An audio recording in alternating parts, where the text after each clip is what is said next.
이 세상과 하나님 나라를 동시에 살아가게 해 주옵소서. 이 예배 가운데 거룩한 관유를 한없이 부어주시되 개인적인 기름 부음이 임하게 하시고 더 나아가 집단적인 기름 부음이 임하게 해 주셔서 그때 내 무거운 지목에 떠나고 멍에가 부서지되 기름진 까닭에 멍에가 그의 목에서 부러지게 된다고 하신 이사 10장 27절 말씀이 그대로 이루어지게 하여 주옵소서. 왕의 기름 부음이, 제사장의 기름 부음이, 선지자의 기름 부음이 충만하게 임하게 하여 주셔서 우리의 삶 가운데, 인생 가운데, 사역 가운데 하나님의 속성이 크게 나타나게 하시되 레위기 10장 3절 말씀대로 나타나게 하여 주옵소서.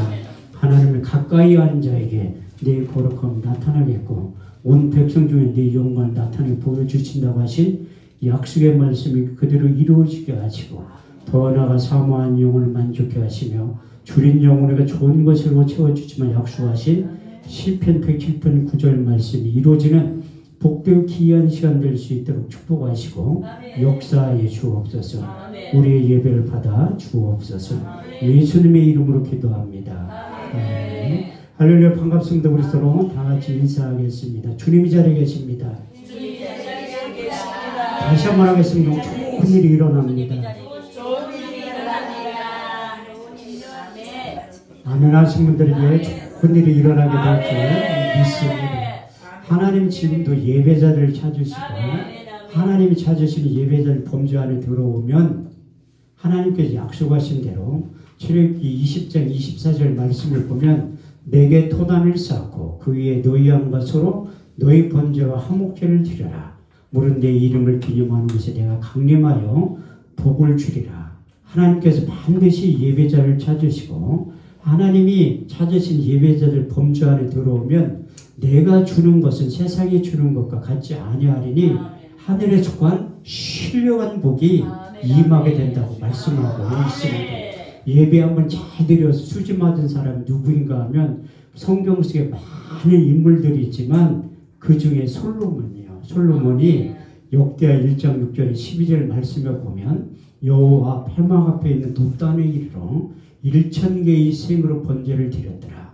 이 밤에 하나님께 솔로몬에게 나타나 이르시되 내가 내게 무엇을 줄고 너는 구하라. 하나님께 솔로몬에게 여짜오되 주께서 내 아비 다윗에게 큰 은혜를 베푸시고 나로 대신하여 왕이 되게 하여 싸우니 주 여호와 영컨대 내 아비 다윗에게 한 것을 이제 굳게 없어서 내게 지혜와 지식을 주사 이 백성 앞에 출입하게 하옵소서.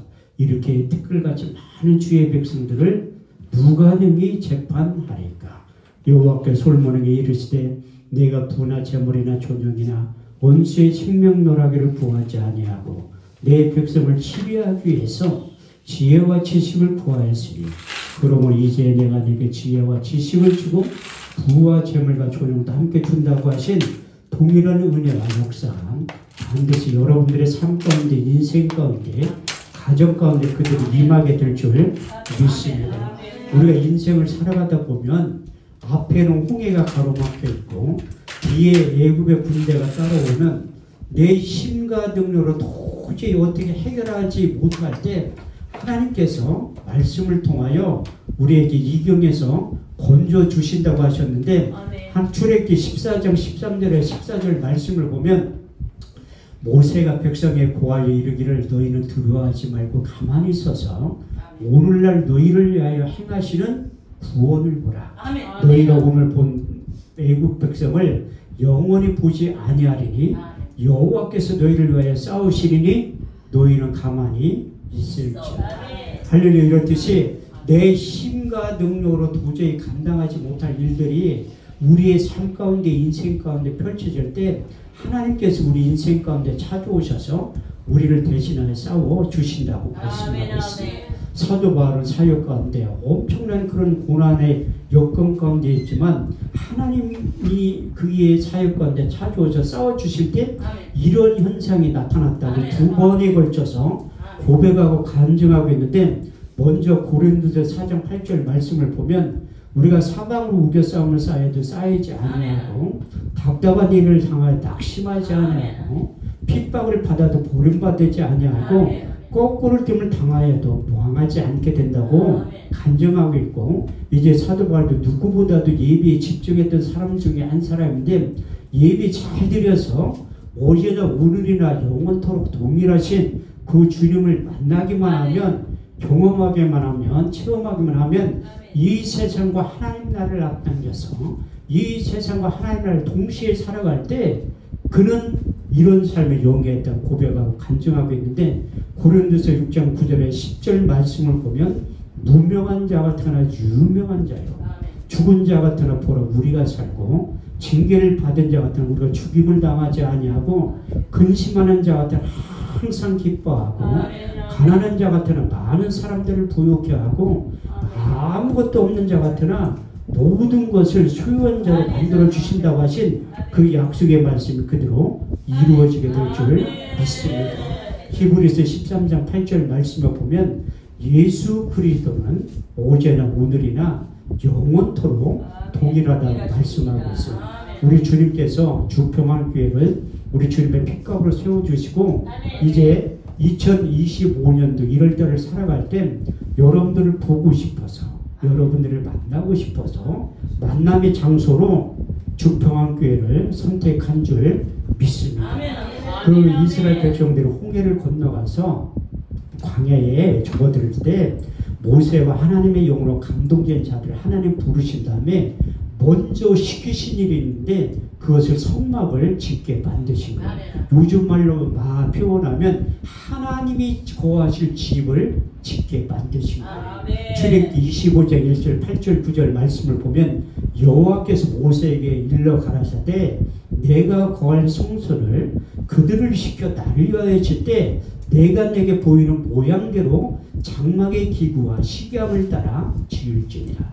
그래서 하나님께서 성막 짓는 방법을 자세히 가르쳐 준 다음에 그 성막을 짓게 한 이유가 무엇인가 하면 출애굽기 25장 22절에 해답이 기록되어 있는데, 내가 거기서 너희와 만나고, 할렐루야, 이렇듯이 하나님의 시대상의 만남의 장소가 정해져 있는데, 하나님은 특별히 주님의 핏값으로 세워진 교회를 통해서 만나주시는데, 어떻게 만나주시니? 예배를 통해서 만나주시고, 찬양을 통해서 만나주시고, 기도를 통해서 만나주신다고 약속하고 있습니다. 그래서 성경 공부 3년 하는 것보다 예배 한번 잘 드려서 우리 주님을 만나면 여러분들의 인생에 공부한 모든 문제 가운데서 치유되고 회복되는 놀라운 삶의 역사가 반드시 나타나게 될 줄 믿습니다. 제가 아까 오후에 이어서 계속 말씀을 드리는데, 제가 20년 만에 목사 안수를 받은 사람이에요.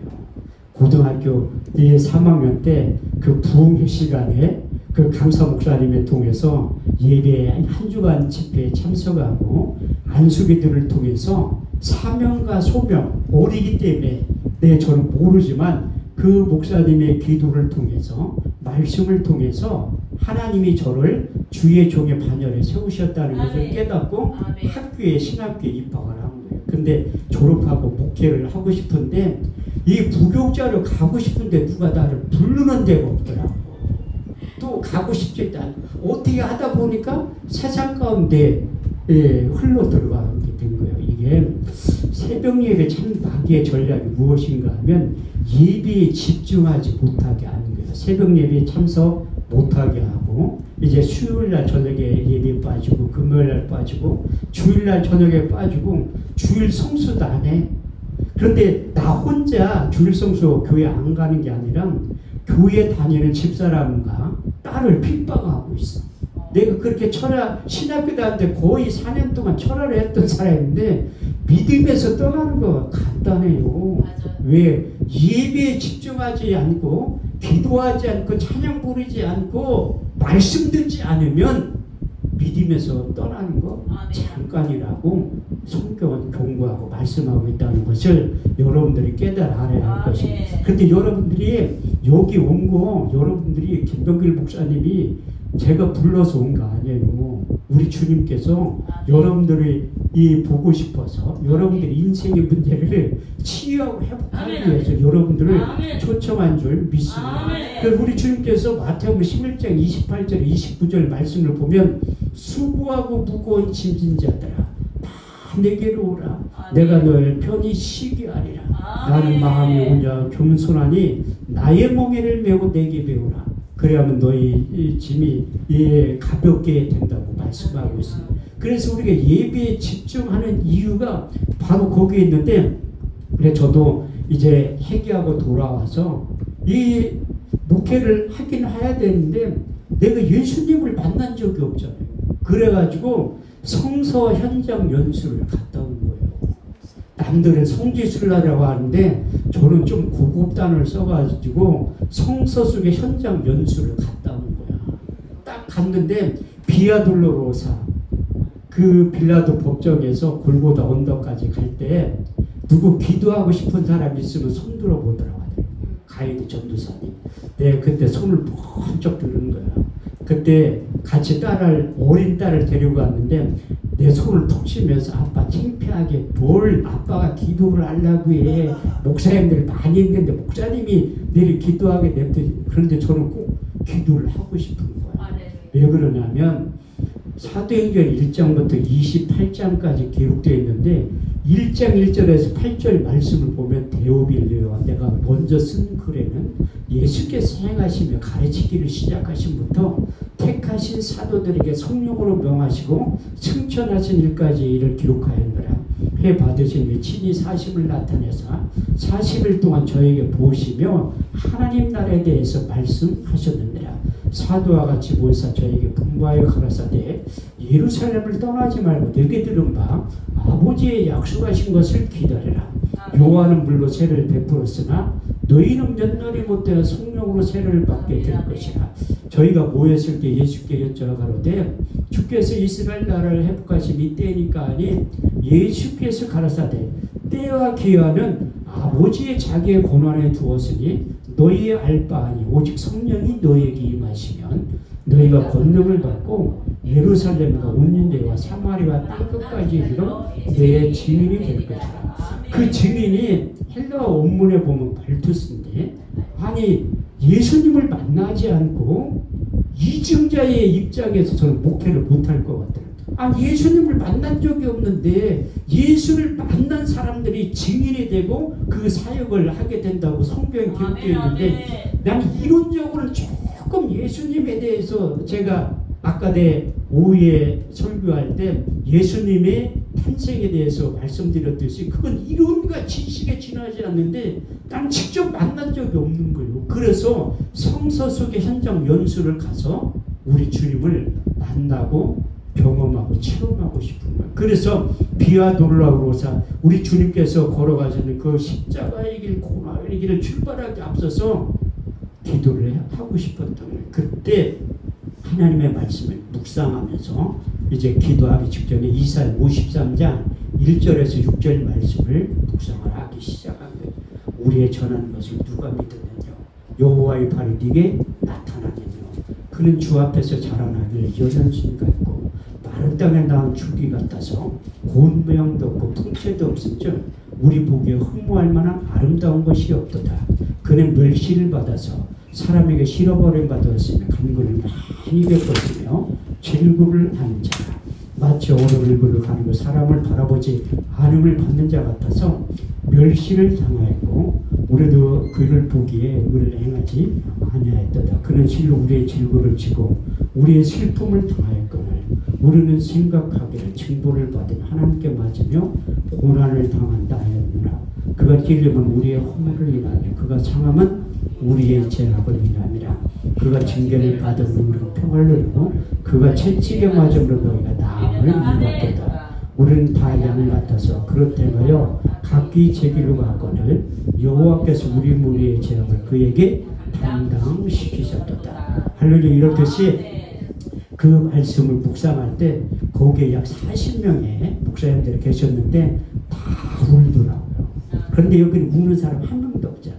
그만큼 환경도 좀 중요한 거야. 그래서 기도하고 그 10박 11일 동안 이제 이집트, 요르단, 이스라엘 갔는데 못 만나고 온 거예요. 그래서 한국에 돌아와가지고 저기 양평 기도원에 딱 가니까 여기 서 있더라고요.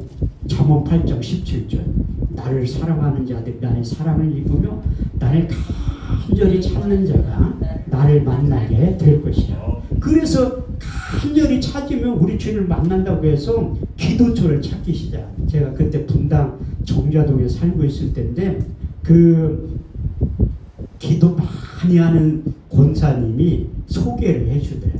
그 분당 율동공원에서 태적국에 넘어가면 그 산 중턱에 기도원 있는 기도원 문 닫고 나라 민족을 위한 구국재단 첨성대처럼 약 20명 정도 들어가서 기도하는 초수가 있더라. 하나님이 다 목사 한 사람 만들라고 거기를 인도한 거예요. 그 권사님을 통해 딱 가니까 20명의 사람들이 이렇게 모여 기도를 하고 있는데 2달 만에 하나님이 다 교통정리를 하는 거야. 아무도 안 와. 그 다음부터. 그래서 나는 매일 간 거지. 가서 성경 읽고 기도하고.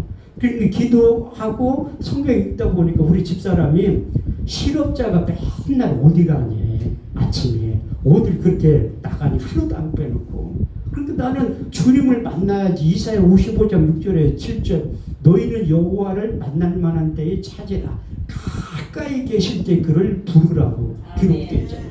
근데 우리 집사람이 몰래 나를 따라온 거야. 나 거기서 성경 읽고 있는데 누가 쑥 들어와. 보니까 우리 집사람이야. 거기 깜깜한 데서 뭐하고 있니?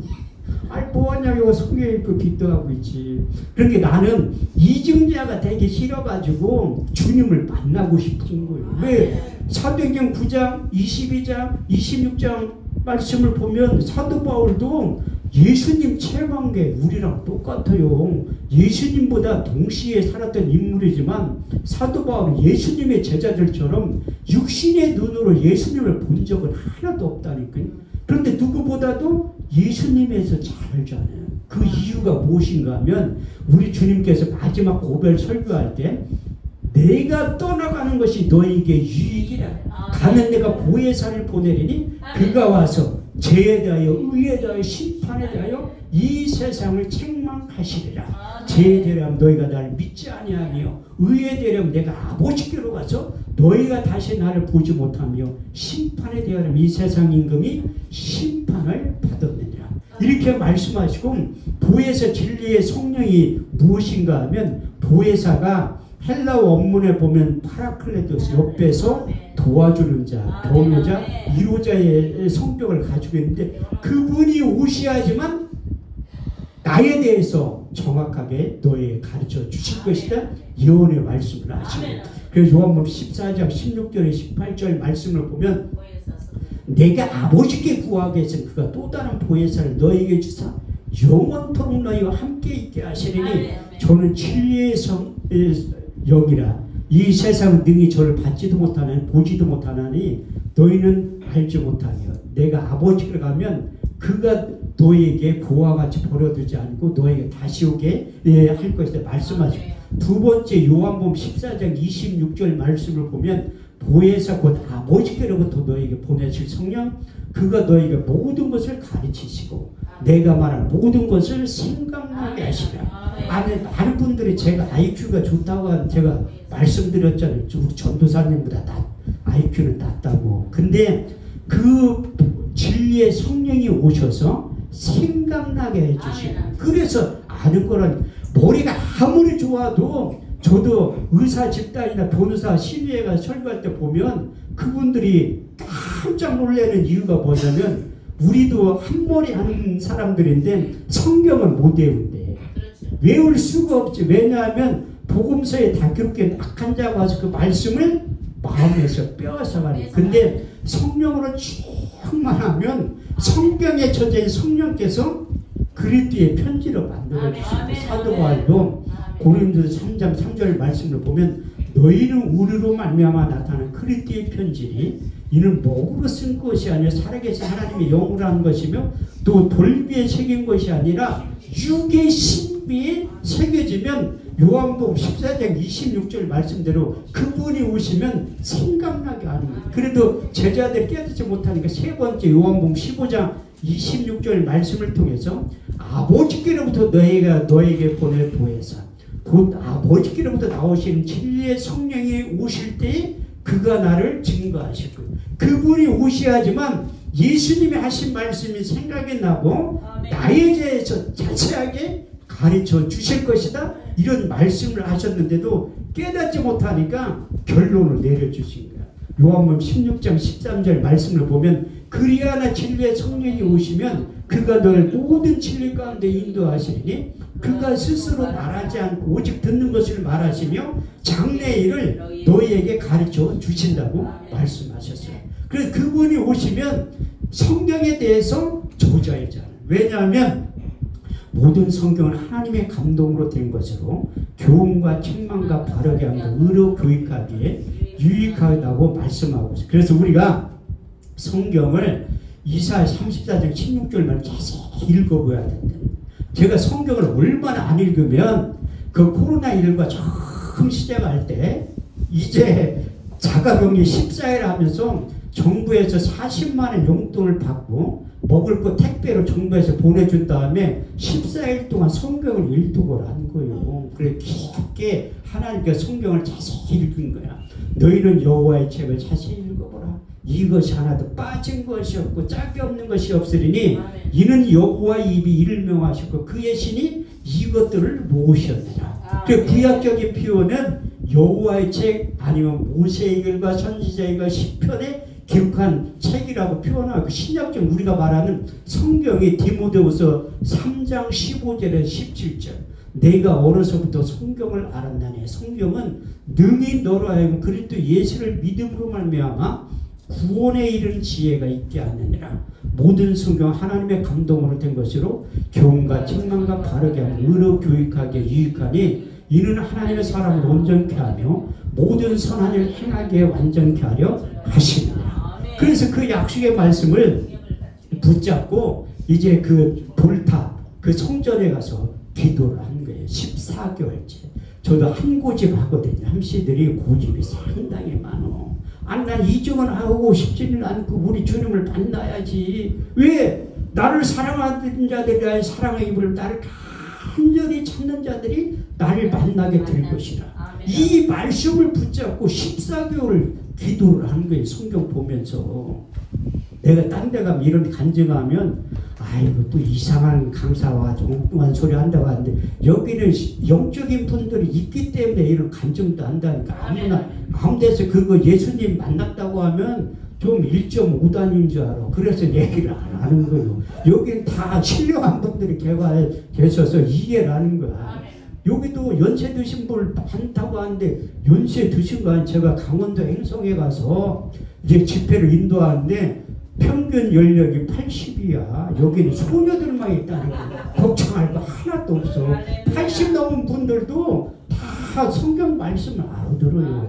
왜? 그 성경에 저희 성령께서 깨닫게 해주신 거예요. 시편 119편 30절 말씀에 보면 우둔한 자의 빛이사 성경을 깨닫게 하시네. 그 앞절에 보면 말씀을 열무로 우둔한 자의 빛이사 성령을 깨닫게. 연세가 많다고 깨닫지 못하는 게 아니에요. 우리 요한이가 어리다고 깨닫지 못하는 게 아니라 성령께서 깨닫게 해주시면 경험이 되고 처음 되는데 그 말씀을 붙잡고 14개월 동안 꾸준히 간 거예요. 하루도 안 빼놓고 퇴근 상을 한 거야.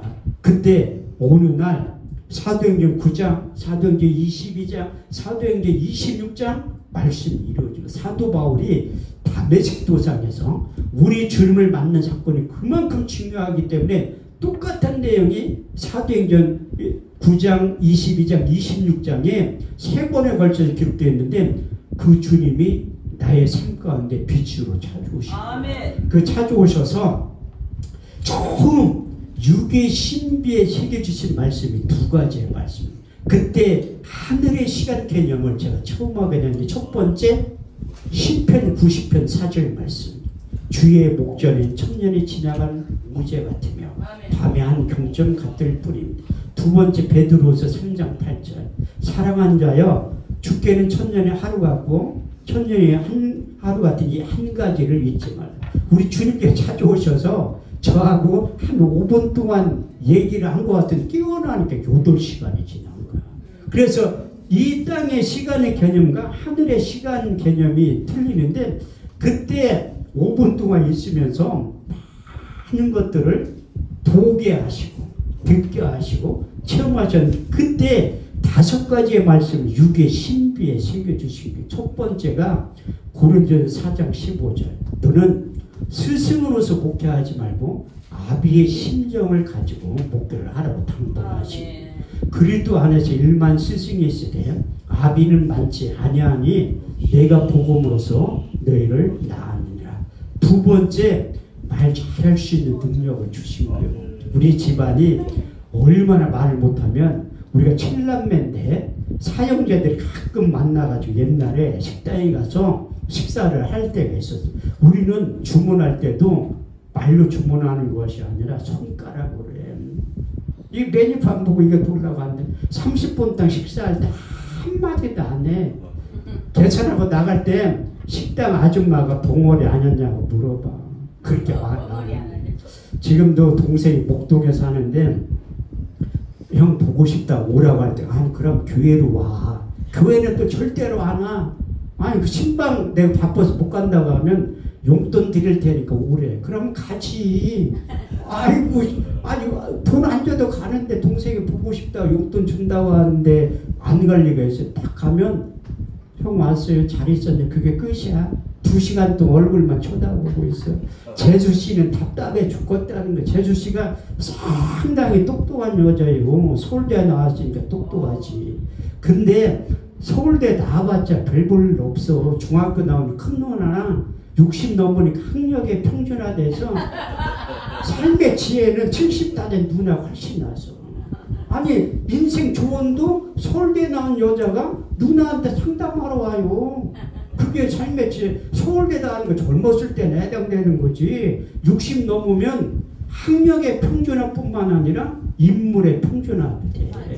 아니 똑같아. 60 넘으면 그 얼굴에 다 꼽히서 꼽히지. 아니 돈이 있어서 뭐 수술이나 많이 하면 몰라도 똑같다니. 여러분 걱정할 거 하나도 없어. 그래서 하나님이 내 인생 가운데 찾아오셔가지고 말 잘할 수 있는 능력을 주신 거예요. 바울도 말을 얼마나 못했나? 성경에 써있어. 말을 못한다고. 얼마나 못했으면 성경에 써있겠어요. 고린도서 10장 10절 말씀을 보면 그 편지는 중하고 심히 있으나 말에는 시원치 아니하니라. 아니 말 못하니까 편지는 글을 잘 쓰는데 말은 못한대. 본인도 고백을 해. 고린도서 11장 6절 말씀을 보면 나는 말에는 조라나 지식에는 그렇지 아니한. 말 못한다. 본인도 고백하는데 나도 말 못하는데 바울에게 말 잘할 수 있는 능력을 주는 거예요. 사도 바울이 설교하다가 사람 죽인 적도 있어요. 유두고라고.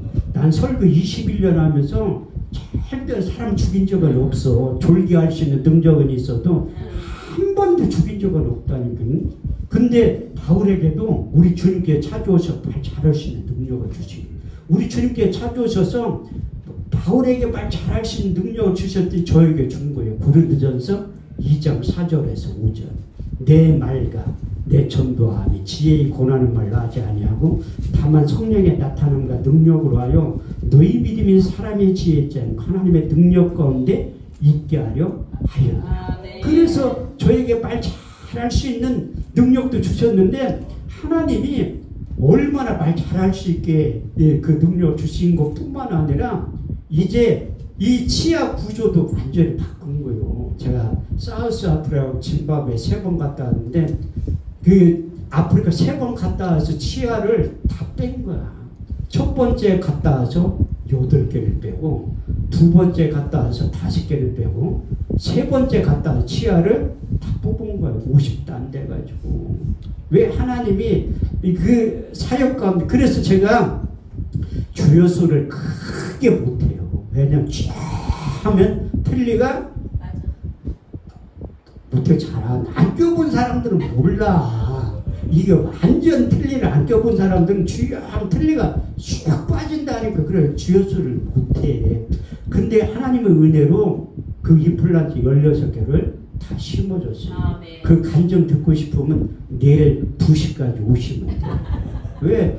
예고편을 해야지 또 때리 오지.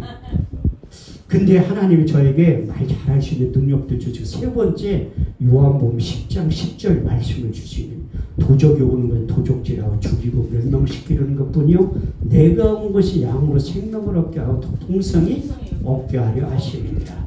예수님이 이 땅에 온 목적과 사단나의 귀신이 이 땅에 온 목적에 대해서 너는 자세히 알고 그 일을 하게 될 것이다. 네 번째는 다섯 번째 말씀 때문에 제가 설교를 이렇게 하는 거예요. 요한복음 3장 34절 하나님이 보내시면 하나님의 말씀을 하나님이 성령을 한량없이 부어주셨느니라. 다섯 번째 잠언 30장 6절 너는 그 말에 더하지 말라. 그가 너를 책망하시겠고 너는 거짓말하는 자가 될까 두려우느라. 저도 사역을 21년째 하다 보니까 요만한 사건을 크게 뻥튀기 할 때가 있대. 그래서 제가 설교하기 전에 진실만을 말하게 해달라고 기도하는 거예요. 저도 저 자신을 모른다니까. 설교하다 보면 사단이 혼미한냐고 집어넣으면 엉뚱한 소리를 하게 돼 있어요. 그래서 기도하는 거 하나님 진실만을 말하게 해달라고. 그 다섯 가지의 말씀을 새겨주신 다음에 한 가지의 말씀을 더 첨부해서 당부를 하는 거예요.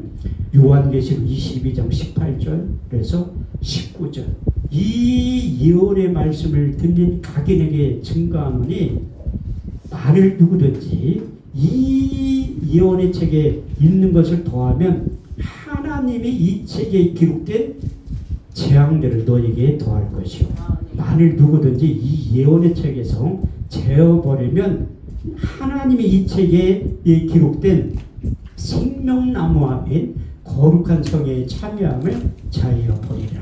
그래서 제가 웬만하면 하나님의 말씀을 가지고 복음을 전하는 이유가 바로 거기에 있어요. 근데 하나님께서 그 약속의 말씀을 붙잡고 사역을 21년째 하고 있는데 제가 작년에 60평생에 그렇게 힘든 고난의 세월을 겪습니다. 작년에도 집회를 상당히 많이 했습니다. 거의 1년에 52주인데 50절 했습니다. 한 주도 안 쉬고. 이게 여러분들이 이게 쉬운 것 같지만 내가 여러분들 대단하다고 하는 이유가 뭐냐면 이게 예배드리는 게 쉬운 것 같지만 엄청 힘든 거예요. 저도 8년 전에 기도원 처음 시작할 때 부교육자 2명을 뽑은 거예요. 그 남자 목사님 한 분, 식당에서 봉사하는 전 여자도 한 번 뽑았는데 6개월 만에 다 사표를 냈어. 왜 냈냐니까 힘들어서 못하거든. 왜 힘드냐니까 예배드리는 게 힘들 때 하루도 안 빼놓고 하루에 3번씩 예배드리니까 이게 익숙지 않은 사람들은 힘든 거예요. 힘들어. 그래서 못하는데 작년에 8.15 성회하고 그 6, 7, 8 3개월 동안 한 주도 안 쉬고 하루도 안 빼놓고 집회를 한 거야. 근데 사단이 난 거야. 왼쪽 눈이 혈관이 다 터져버린 거야. 그게 요즘 의학용어로 하면 당뇨 망막 병증 유리체 출혈이라고 잉크를 확 던지면 뿌려놓은 거지 눈이 시커멓게 돼가지고 하나도 안 보이는 거야. 그래서 이제 그걸 아까 집회를 하고 점심 먹으러 가는데 그 20분 거리에 떨어져 있는 식당을 잡은 데가 1시간 만에 가는 거야. 이게 갑자기 한쪽 눈 뺏기 오른쪽 눈으로만 이렇게 운전하고 가려고 하니까 운전을 못하는 게 헷갈려가지고. 근데 내가 가면서 하나님 앞에 감사하다 생각하는 거야. 만약에 두 눈이 그렇게 되면 어떻게 할 뻔했어. 한쪽 눈은 또 보이지 않아. 한쪽 눈. 그래도 계속해서 집회를 했는데 저 시흥에 있는 그 기도원에서 집회를 끝나고 주일날 저녁에 오른쪽 눈만 터져버린 거예요. 인전 원망해도 되잖아. 그렇게 20년 동안 최선을 다해서 사역했는데 이게 한쪽 눈이 안 보일 때는 그나마 감사하다고 생각하는데 두 눈 안 보이니까 너무 힘들다. 제가 목회 21년 하면서 하나님을 원망해 본 적은 딱 2번 했어요. 한 번은 딸 때문에 원망을 한 거야. 딸이 아빠 우리는 언제까지 이렇게 살 거야. 제 나름대로 회개하고 돌아와서 하나님은 반드시 내 나름대로 인물되지 실력되지 능력되지 반드시 압구정동이나 청담동에서 교회를 개척시켜 줄 줄 알았지. 웬걸 이사 55장 8절에 9절 말씀을 보면 내 생각은 너의 생각과 다르며 내 길은 너의 길과 달라서 하늘이 땅보다 높고 마치 내 생각은 너의 생각보다 높으니라. 제가 분당에 15년 살았는데 태풍사도 그렇게 못 사는 동네가 있는지조차도 몰랐다니. 하나님은 개척을 거기에서 하기 원하셨다니. 근데 뭐 물질에 대해서 깨끗할 때 교회를 개척하는 거야. 돈 좀 있을 때 개척하면 얼마나 좋아. 물질에 대해 깨끗한 게 뭐냐, 돈이 한 푼도 없다는 거야. 없으니까 오히려 자유함을 누리는 거예요. 왜? 없으면 위만 쳐다보게 돼 있어. 하나님만 쳐다보게 돼 있다는 거야. 근데 우리 딸이 집도 없이 사택도 없이 그게 바닥에서 이렇게 잔 거야. 우리 딸이 그러는 거야. 아빠 우리는 언제까지 이렇게 살 거야? 걱정하지 마. 주의 목사의 자녀는 하나님 책임지니까 걱정할 거 없어. 네 인생은 하나님이 책임져. 이렇게 하니까 아니라는 거야. 내가 딸내미가 중학교 입학해서 새벽 예배 끝나면 하는 일이 커피포트에 물 끓이는 거예요. 고생 안 해본 목사님들은 몰라. 뜨거운 물 안 나와. 왜 안 나와? 나오지. 가스비를 못 나가. 끊겼으니까 안 나오는 거지. 야, 저녁 때 좀 머리 좀 감고 아침에 안 된대. 기집애라 머리가 붓어가지고 아침에 감고 가야 돼. 근데 3년 동안 그렇게 얘기를 하니까 아빠 우리는 언제까지 이렇게 살 거냐. 근데 우리 딸내미가 여태까지 저한테 목사님이라고 10번도 안 불렀어요. 내가 고등학교 입학식 끝나고 처음 오더니 목사님이라고 했더니 깜짝 놀랐다니까. 목사님 나하고 잠깐 얘기 좀 하지. 엄마도 잠깐 일로 와보래. 뭐냐니까 나는 이제 다른 교회 다닌대. 왜 그러냐니까 거짓말하는 목사 밑에서 신앙생활 못하겠다는 거야. 삶의 변화가 하나도 안 일어나는데 거짓말하는 목사 밑에서 신앙생활 못하겠다는 거야. 우리 집사람 날 이렇게 보고 있다니 자기도 다른 교회 가고 싶대. 교회 부흥이 너무 안 되니까 다른 교회 가고 싶다. 그래도 제가 딸내미한테 그러는 거야. 목사의 자녀는 하나님이 책임져. 하나님의 자녀는 인생 책임져. 그럼 지금은 그 믿음으로 받아들여요. 하나님께서 그 인생 가운데 찾아져 와가지고 이제 좋은 길로 선한 길로 이루기 때문에 그때 내가 한번 하나님을 원망하고 두는 실명한 다음에 하나님 앞에 원망한 거예요. 왜 강사가 와서 성경도 못 읽냐고 대신 왜 읽으라고 할까? 글자가 지금 하나도 안 보여요.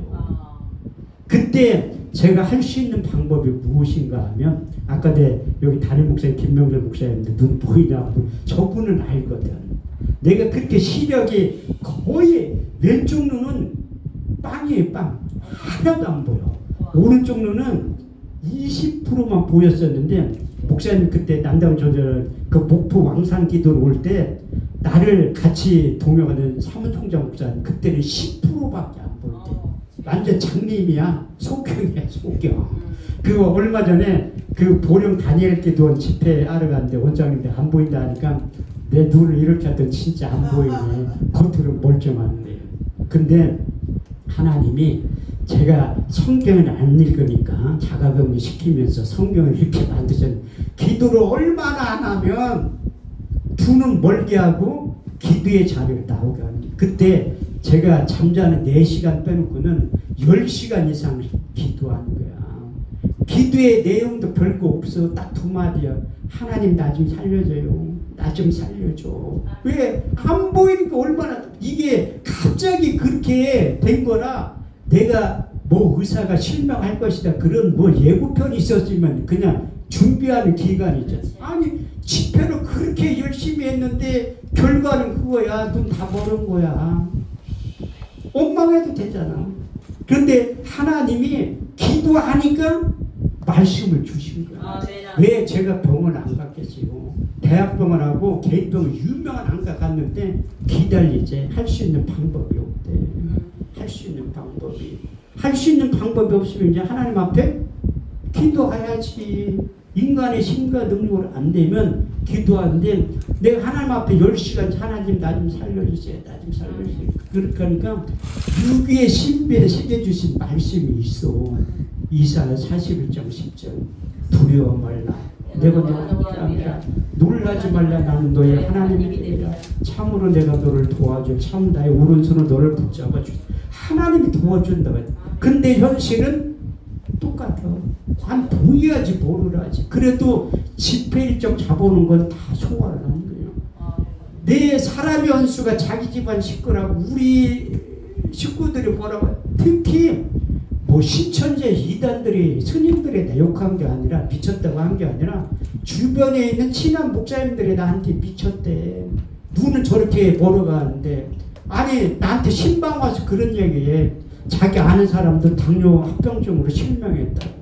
아니 그럼 오지를 말지 그런 얘기 하려면 아니 이루와 병리에 말해도 괜찮은데 나는 안 보여가지고 죽을 지경인데 와가지고 아이 내가 아는 사람도 당뇨병 걸려가지고 실명했대. 아이고 주여. 그래도 기도하는 두 번째 기도 제목이 뭐냐면 내 눈을 열어서 보게 하옵소서. 아멘. 계속 기도하니까 두 번째 말씀을 내 육의 신비에 새긴 말씀이 있어요. 그게 뭐냐면 내 눈을 열어서 보게 하옵소서. 내 눈을 열어서 주의 기이한 법을 보게 하옵소서. 시편 119편 말씀이 육의 신비에 새깁니다. 그래가지고 그때 100일 동안 실명한 다음에 그만큼 하나님을 가까이 하는 거예요.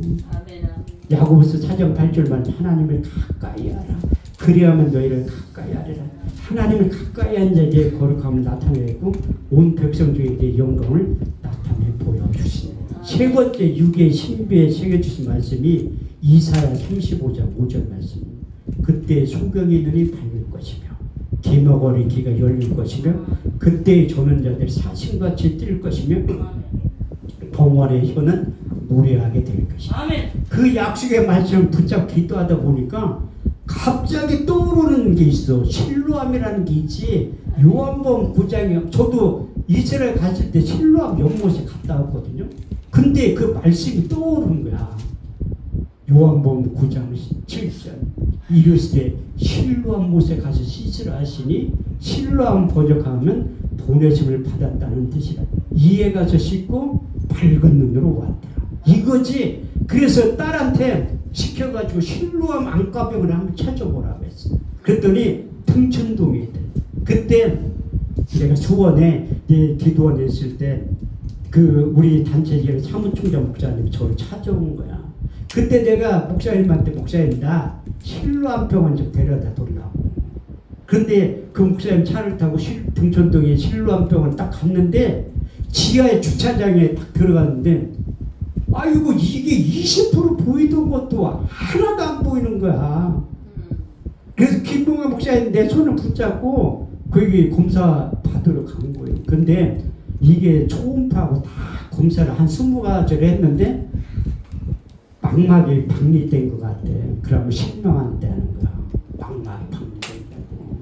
그래서 이제 그 정밀 검사 받은 걸 두 번째는 나 혼자 간 거야. 그 버스를 타고 사당역에 내려서 그게 맹인들이 소경대를 갖고 된 그 지팡이가 이제 그게 있거든. 그걸 가지고 다녔어야 되는데 안 가지고 간 거야. 그래서 사당역에 딱 내렸는데 하나도 안 보이는 거야. 사람들한테 나 전철 4호선 타는 데까지 좀 데려다 돌라니까 안 믿어. 내 그 지팡이만 들고 있어서도 데려다 줄 건데 그 지팡이는 안 가져가니. 그래서 어떤 청년이 나 데려다 준 거예요. 가다 보니까 좀 보이더라. 그래서 이제 하는데 수술 날짜를 잡은 거야. 수술 날짜를 잡았는데 수술비가 있어야지. 뭘 수술? 그 아는 목사님의 전화 가지고 아유 그 수술비 마련됐니? 또 어떤 목사님이 와가지고 나한테 너 굳이 수술을 하려고 하니 기도해서 고치면 되지. 안 고쳐지니까 그렇지. 누구 수술하고 싶어 돈 없어 죽었는데 돈이 없으니까 이제 기도해야지 또. 근데 기도하니까 하나님이 그 어떻게 할까 전화 온 목사님이 수술을 말했대. 아이고 나도 돈 번 나왔다고 하니까 어떻게 할 거냐? 아니 뭐 어떻게 하냐고. 수술 날짜는 잡아놨는데 돈 수술비 없으면 안 하면 되고, 그 안 하는 것도 하나님의 뜻, 하는 것도 하나님의 뜻. 근데 이 수술비가 꽤 많이 들어왔어요. 한 400만 원 넘게 들어온 거예요. 하나님이 예비해 놓은 사람을 붙인 거예요. 이 창세기 22장 14절 말씀 그냥 써 있는 게 아니에요. 아브라함이 그 땅 이름을 여호와이라 하였으므로 오늘날까지 사람들이 이르기를 여호와의 산에서 준비되리라.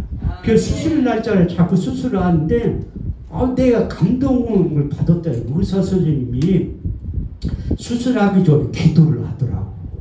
내 임플란트 16개 심을 때 내가 그 원장님한테 기도하고 수술 받은 거, 그때 내가 속으로 원장님 잠깐만요, 내가 기도 좀 할게. 그렇게 못하잖아, 초면인데. 근데 그 첫 번째 갔을 때 김은가 목사님이 깜짝 놀란 거야. 아무리 봐도 초음파를 하니까 망막에 방해된 것 같대. 그럼 실명한. 아니 당사자보다 그 목사님이 더 놀래. 나를 그만큼 사랑하니까 그럴 테지. 아니 자기 눈도 아닌데 내가 그 실명한다니까 얼마나 놀래요. 그러니까 나도 놀래. 하나님은 두려워하지 말라고 했는데 그 얘기를 의사가 얘기하니까 또 두려움과 공부 확 밀려오는 거야. 근데 아직 할 일이 많은데 소경돼서도 얼마든지 일을 하지 왜 못하겠어.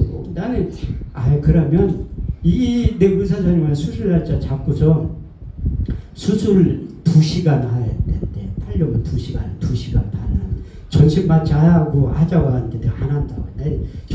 내 어떻게 보면 인조인간이 이 안에도 엄청나게 못 심었어.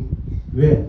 아니 주관자실에서 묶어나가고 3일 동안 있은 적도 있다는. 난 그때 하나님한테 회개하면서 기도했지. 하나님 나 살려주면 최선을 다해 더 한다고. 6개월 가니까 그때뿐이야. 살려주면 멀진 않다고 했는데 6개월 지나니까 내 맘대로 하는 거야. 또 하나님 때가 되니까 두는 멀게 한 거예요. 이거 안 물어본 사람은 몰라. 하나님 내가 간증거리가 떨어져 가니까 이 간증거리 내가 그 얘기를요 저기 기도원 가서 하니까 원장님이 나를 보고 어이없어 하는 거야. 저렇게 눈 모르는 사람이 어떻게 태연하게 그런 간증을 할 수 있냐는 거야. 그런데 난 하나님이 살려준다고 했잖아요. 그때 소경의 눈이 밝을 것이다. 이게 시편 110편 19절 21절 써놓은 게 그냥 써있는 게 아니에요. 너희가 근심 중에 여호와께 부르짖으면 그 고통 가운데 구원하시되 저가 그 말씀을 보내 저를 고치사 이경에서 건져 내시는도다. 주의 인자하신 그 인생하신 행하신 귀한 일들을 인하여 주를 찬송하게 될 것이다. 그 약수의 말씀을 붙잡은 다음에 하나님이 고쳐준다고 했으니까 확실히 믿은 거지. 근데 수술을 30분만 하는 거야. 내가 하면서 이 전신마취 안 하고 하니까 다 들리잖아요. 이게 뭐 움직이는 게 다 보여. 근데 안구를 열어보니까 너무 깨끗하다는 거야.